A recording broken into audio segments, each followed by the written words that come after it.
and which are rasabhasa, means inharmonious, unrelishable. Because whenever we're in an unrelishable relationship with Krishna, we're in material consciousness. Like the people who are going around being ugly, thinking that I am the owner, I'm the controller, I'm the doer, I'm the knower. They're thinking all this stuff. And because of that, they're ugly. They're nasty. They're ignorant. Because we're not the controller. We're not the owner. We're not the creator. We're not the proprietor. We're not the doer. We're not the knower. We are simply energy of Krishna. Consciousness, conscious energy, Brahman. Aham Brahmasme. I am Brahman. I am consciousness. But what am I conscious of? If I'm conscious of this material body, I'm more or less ignorant. But if I'm conscious of my consciousness, to that degree I am enlightened. And when I'm fully conscious of my consciousness, I'm conscious of my spiritual identity and my eternal relationship with Krishna. Then I'm fully enlightened. I may also be conscious of this material body and be performing service with my material body, but that's just external. That's not who I really am.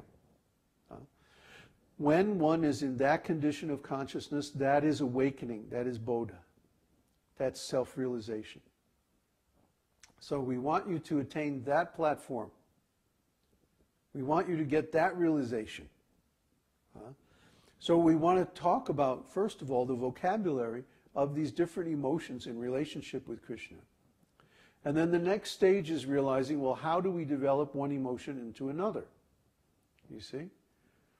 Because we have to understand how to plant the seed of bhakti in our hearts and how to water that seed and cultivate it and let it grow up into a big tree.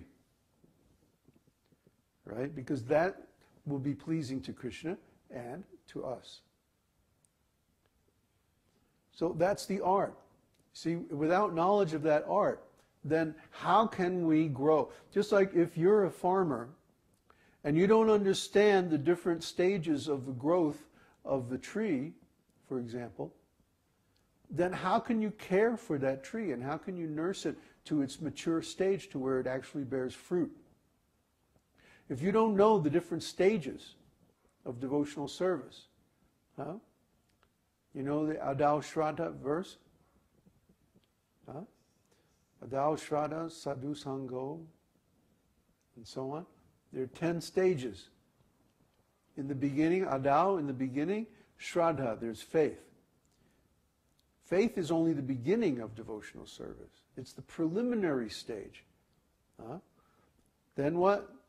Sadhu Sango. That means you associate with devotees. You get a little faith, you associate with devotees. That's what you're doing right now in this Sangha. Sadhu Sangha. Sat Sangha. Sat means truth, and Sat also means devotees, self-realized souls. So, Sadhu Sango, and then what? Bhajana Kriya. Bhajana Kriya means you approach a self-realized spiritual master and take initiation and perform devotional service under his direction and inspiration. And then what?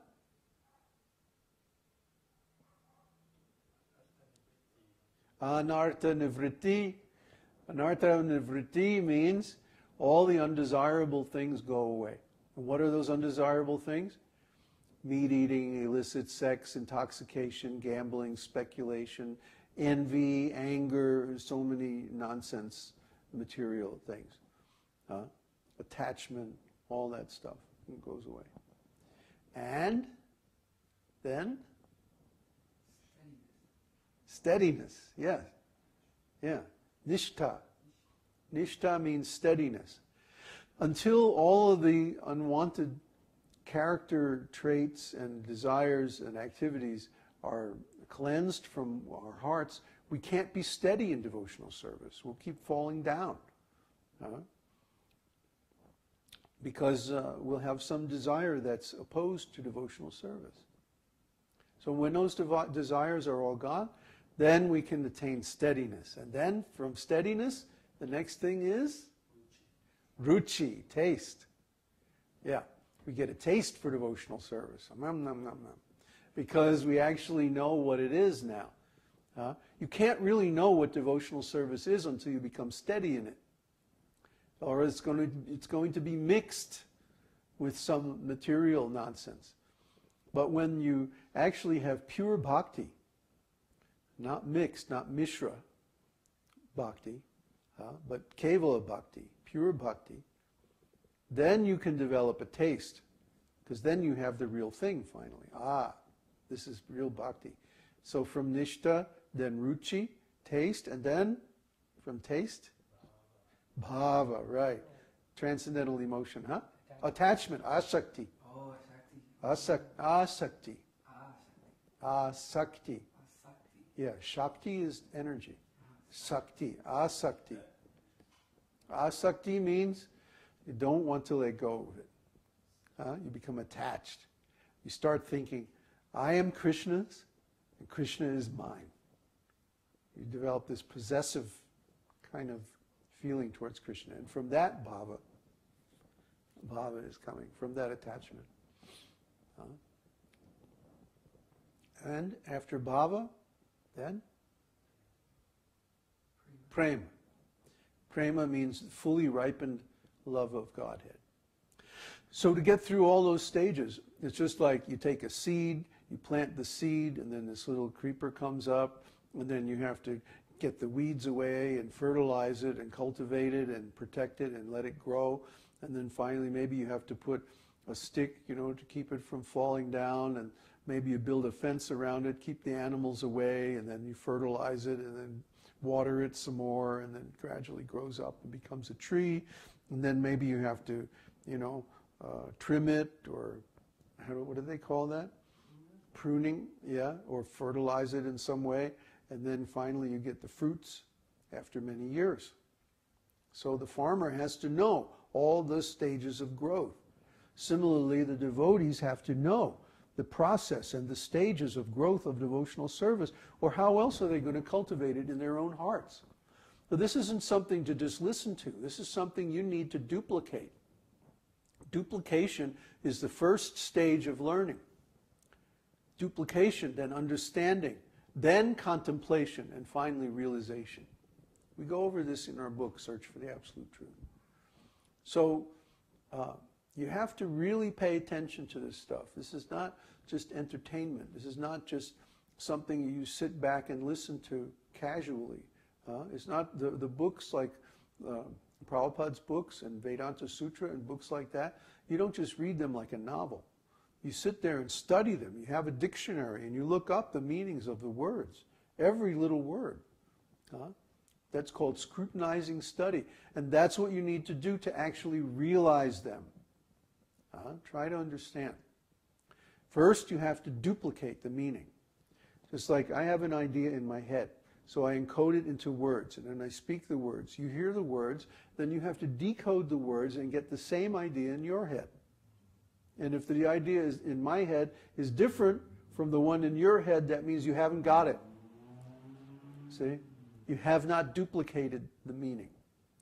So the first course in our Bhakti study degree program, after the introduction, is how to learn. And by doing this course, you learn how to learn. Most people don't know how to learn. They don't teach you how to learn in school. They don't want you to know how to learn. They want you to be dependent on them to teach you stuff.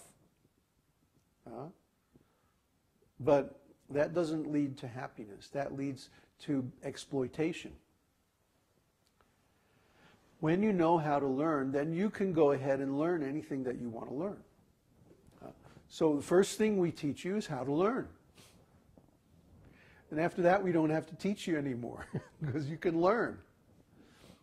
We simply, after that, you can do the courses in any order you like, as long as you know how to learn. So that's the first thing that we talk about. It's the first thing that we teach our students is how to learn. And how do you learn? By clearing the meaning of the terms, by making sure you duplicate the actual definitions of every single word that we use in our teaching. Then you'll be able to decode the words and get the same meaning that we intend when we speak them. It's very simple, really. So that's what we're doing here. And next week, we're going to sum up the whole view of Rasa Tattva, and that'll be the end of this series of Sunday Satsangs. And then after that, we're going to be posting, I guess, little travelogues from Vyabhicari until we get settled and get our internet and all that good stuff. And then we'll start up again with Sunday Satsangs. So I guess now it's good time to ask for questions.